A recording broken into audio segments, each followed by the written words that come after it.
העונה הראשונה מסתבר שהייתה להיט, והעונה השנייה גם הולכת להביא אותה במה שהילדים רוצים לראות. רגע לפני תחילת שלב מחנה האימונים של פרויקט הלהקה 2, קבלו את חברי הנבחרת שצלחו את שלב האודישנים. אתם נכנסים אל מתחם האימונים של פרויקט הלהקה 2.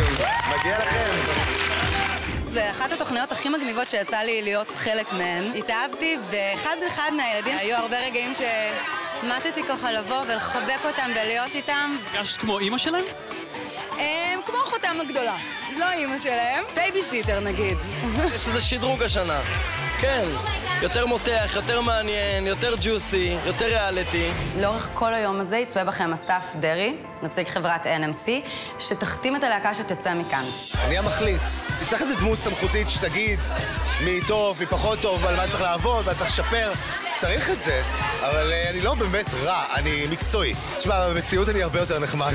מה אני אעשה? שופטת! כן! איזה הזוי. איך זה להיות שופטת?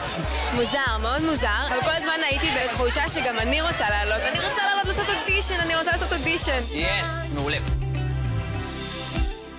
עכשיו שנכנסים לבית, מתחילות כל המשימות בעצם. אני חושבת שהעונה הזאת יותר מעניינת, הרבה יותר רגושים, בכי, ריבים, בלאגן, סתם. שאנשים פה מביאים משהו חדש ומגניב וכיף ואיכויות אחרות ואווירה אחרת. הרבה בכי נראה לי, זה מטורף, באמת. אני לא יכולה להגיד יותר מזה. זה הלהקה 2, מה אתם עושים פה?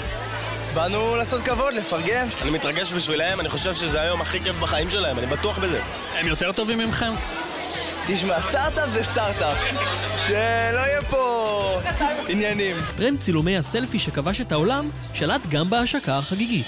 אתה רוצה לעשות איתי סלפי? אני יותר בעניין של הבקי, זה המצאה חדשה. זה פשוט לתפוס את הבן אדם תוך כדי שהוא מצלם סלפי, פשוט לעלות עליו ולעשות בקי. התמכרתי לסלפי ולאינסטגרם, אני עמוק בפנים. עכשיו אחד כזה, שזה נקרא דג, חיש, אתה עושה ככה. כאילו זה לא נעים, זה קצת מגלומני לעשות סלפי, כאילו.